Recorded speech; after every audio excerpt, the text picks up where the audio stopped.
नमस्कार, स्वागत है आपका। घड़ी में 9 बज गए हैं। वक्त हो गया है आपके favourite morning prime time show 9 बज गए का। आपके साथ हूं मैं नेहा बाथम। देश और दुनिया की हर वो खबर जिसका सीधा सरोकार आपसे है, लेकर एक बार फिर से हम हाजिर हैं। खबरें रफ्तार से भी होंगी और विस्तार से भी, लेकिन खबरों का सिलसिला शुरू करने से पहले हमेशा की तरह बुलेटिन की कुछ झलकियां आपको दिखा देते हैं।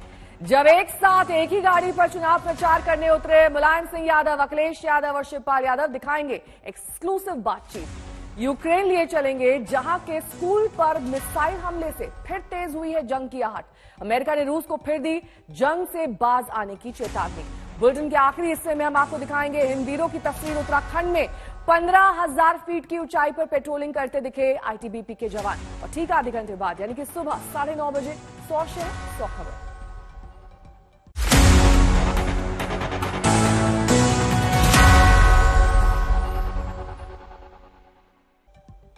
और बुलेटिन की शुरुआत सियासी खबरों के साथ। दो तस्वीरें हम आपको दिखाएंगे। दरअसल रविवार को 2 राज्यों में चुनाव होने हैं। 20 तारीख को मतदान होना है। उत्तर प्रदेश के 16 जिलों की 59 सीटों पर रविवार को वोटिंग की जाएगी, तो वहीं पंजाब की सभी 117 सीटों पर मतदान किया जाएगा। और इन सभी चुनावी सीटों पर आज चुनाव प्रचार का आखिरी दिन है, यानी सभी दलों के पास जनता को मनाने का आज आखिरी मौका है।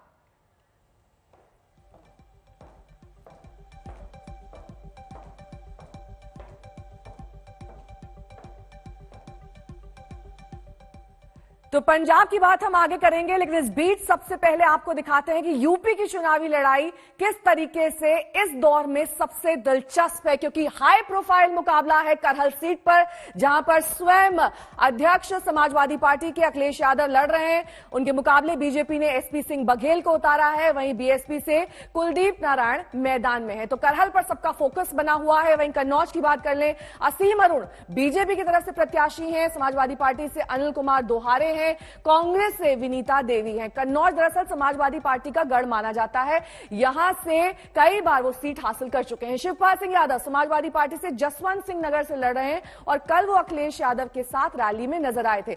विवेक शाक्या बीजेपी से यहां से उम्मीदवार हैं, वहीं बीएसपी से बृजेंद्र प्रताप सिंह उम्मीदवार घोषित किए गए हैं जसवंत नगर से। तो घमासान प्रचंड देखने को मिलेगा। चुनावी जंग में एसपी सुप्रीमो अखिलेश यादव ने गृह मैदान में लड़ाई जारी रखी है।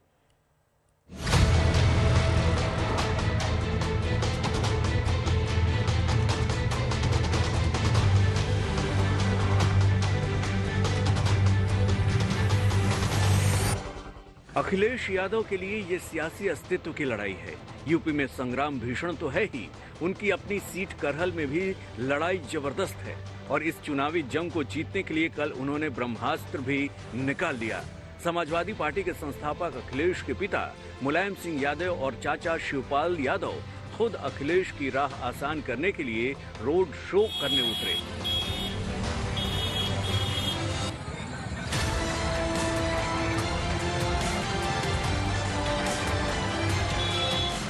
लेकिन उस वक्त अजीबोगरीब स्थिति पैदा हो गई जब सभा में मुलायम अखिलेश का नाम लेना भूल गए।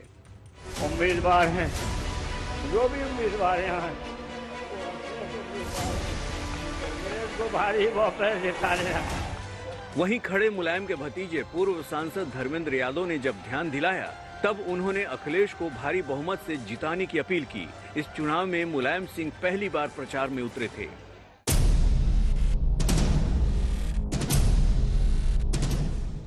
अब जो यहाँ उम्मीदवार हैं, जो भी उम्मीदवार यहाँ हैं, वो अखिलेश उम्मीदवार हैं, कांग्रेस को भारी बहुमत जिताने हैं। हाँ, मेरी भावना है, उसको पूरी भावना का आदर करते हुए अखिलेश को भारी बहुमत जिताना और समाजवादी पार्टी को मजबूत करना। करहल में अखिलेश को कांटे की लड़ाई का सामना करना पड़ रहा है। हालांकि वो अपनी जीत के दावे कर रहे हैं, लेकिन उनके खिलाफ बीजेपी उम्मीदवार केंद्रीय मंत्री एसपी सिंह बघेल का कहना है, अपने अस्वस्थ पिता मुलायम के चुनाव प्रचार में उतारने का मतलब है कि अखिलेश को हार नजर आ रहा है।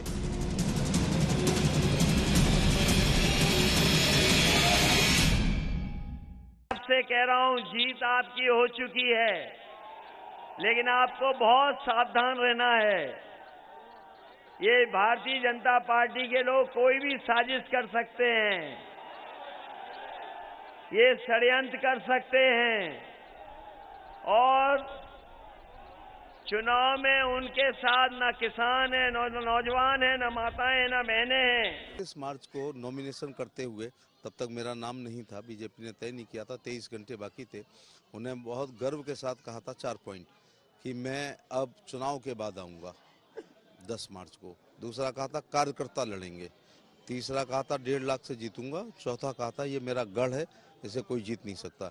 चारों बातों पे कहना चाहूँगा कि उन्होंने जब ये कहा था वो नहीं आएंगे, भारतीय जनता पार्टी के कार्यकर्ताओं ने 31 तारीख से 5 तारीख के बीच में इतना माहौल पैदा कर दिया कि उनके समर्थकों को कहना पड़ा चुनाव जा रहा है, 6 तारीख को उनको आना पड़ा।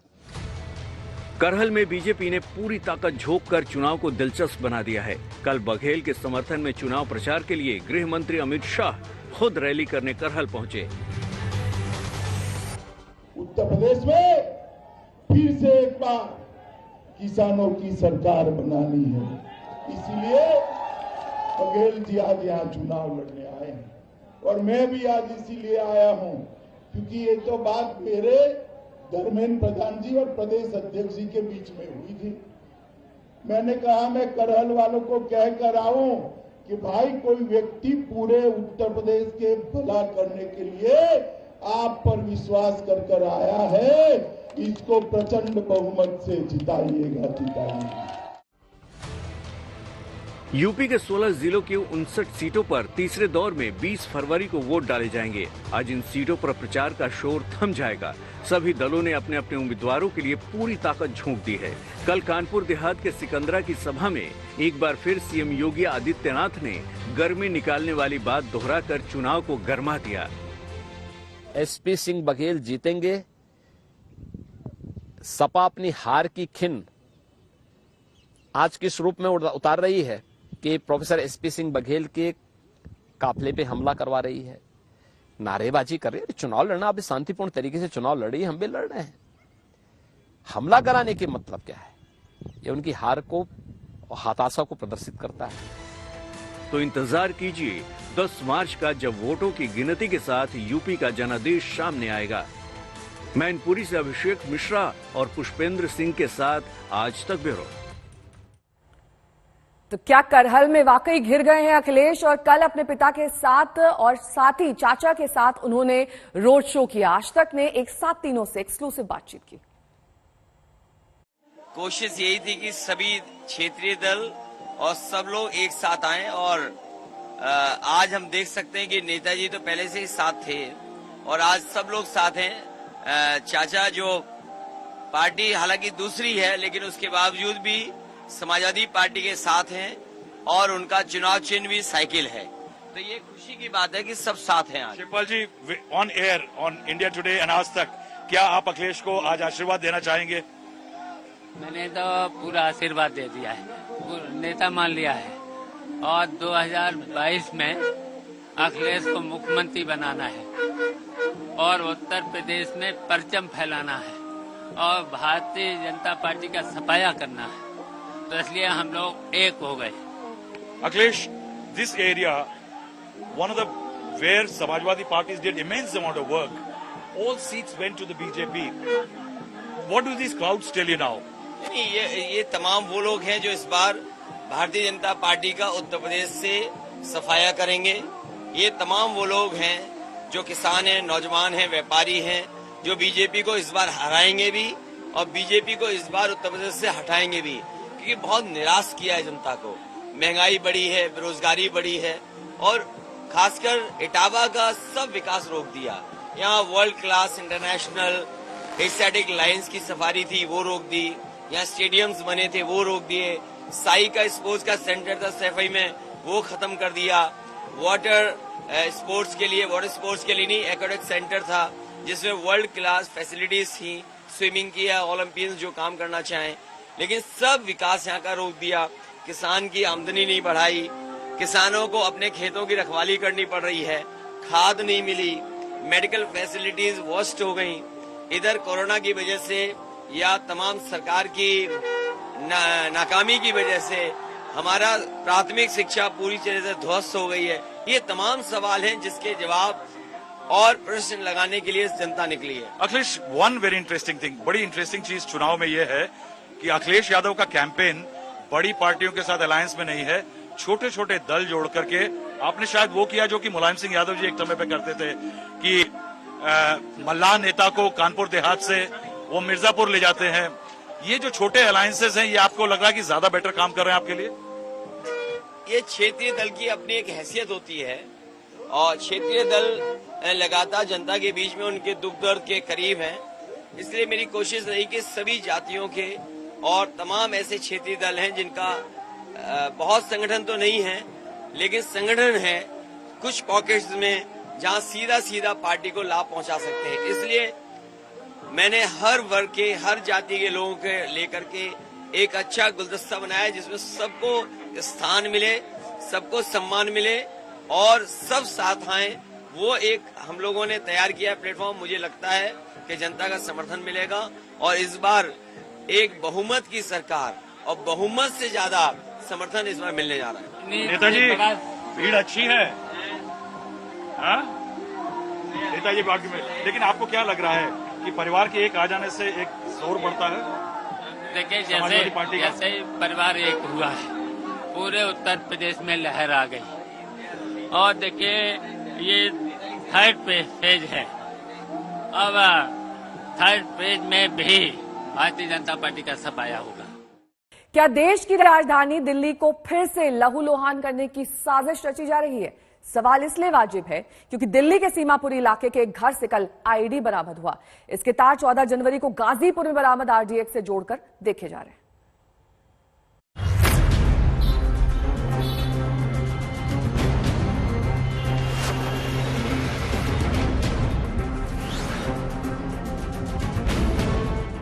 गुरुवार की शाम दिल्ली के सीमापुरी इलाके में एकाएक हड़कंप मच गया। पुलिस की गाड़ियों का शोर और स्थानीय लोगों की हैरानी ने माहौल में अचानक बेचैनी सी पैदा कर दी। पुरानी सीमापुरी के सुनार वाली गली में मिला आईईडी। कहां से दिल्ली में आया आईईडी? क्या दिल्ली में पनप रहा है बारूदी नेटवर्क? क्या दिल्ली को दहलाने की थी साजिश? क्या देश के दिल को लहूलुहान करने का है नापाक प्लान? खबर बेहद परेशान करने वाली है लेकिन सच है। राजधानी के पुरानी सीमापुरी इलाके की एक गली से जब ये खबर निकलकर मोहल्ले में फैली कि एक घर में बम है तो लोगों के होश फाख्ता हो गए। पहले स्पेशल सेल की टीम पहुंची, फिर एनएसजी का दस्ता हाजिर हुआ, बाद में बम निरोधक टीम भी पहुंची। दरअसल 14 जनवरी को दिल्ली के ही गाजीपुर में आरडीएक्स मिलने के मामले में स्पेशल सेल ने खुफिया जानकारी मिलने के बाद पुरानी सीमापुरी में छापेमारी के लिए पहुंची थी। स्पेशल सेल ने कई दर्जन संदिग्ध फोन कॉल इंटरसेप्ट किए थे जिसके आधार पर सीमापुरी के घर का पता चला। पुलिस को जांच करते करते ये सिरा मिला था कि ये जो आरडीएक्स से जुड़ा हुआ केस है वो ओल्ड सीमापुरी से जुड़े हुए कुछ संदिग्ध हैं जिन्होंने इस जो पूरी साजिश में कहीं ना कहीं जुड़े हुए हैं। लेकिन फिलहाल ये घर खाली था और अब पुलिस की टीमें इस मामले की जांच में जुटी हैं कि ये कौन कौन लोग थे। पुरानी सीमापुरी के जिस घर पर स्पेशल सेल ने दबिश डाली उसमें 3 से 4 किराएदार रहते थे। स्पेशल सेल ने इन संदिग्ध लड़कों की पहचान की थी लेकिन ऐन वक्त पर वो सभी फरार हो गए। हमें ये पता लगा कि वो किराएदार रहते हैं और यहाँ वो पहले से नहीं, अभी फिलहाल किराए पे आए हैं। वो उनसे आईडी भी मांगी थी, उन्होंने ये कह दिया कि भाई एक आध दिन में हम आपको आईडी दे देंगे। बाकी हमारी यहाँ सीमापुरी में बड़ी शांति और प्रशासन का हमारा बड़ा अच्छा कॉपरेशन है। घर से बरामद संदिग्ध बैग से एक आईडी मिलने से ये तय हो गया कि फरार लड़कों की नीयत खतरनाक थी और मंसूबे आतंकी। आईडी मिलना ये भी बता रहा है कि इसके पीछे एक दो नहीं बल्कि साजिश का एक पूरा नेटवर्क काम कर रहा है, क्योंकि आईडी को तैयार करना एक जटिल और गैर कानूनी काम है। 14 जनवरी को दिल्ली के गाजीपुर इलाके में आरडीएक्स के मिलने के बाद जांच टीम लगातार ये पता लगाने की कोशिश में लगी है कि आखिर दिल्ली में कौन, क्यों और कैसे जमा कर रहा है दहशत और बारूद का जखीरा।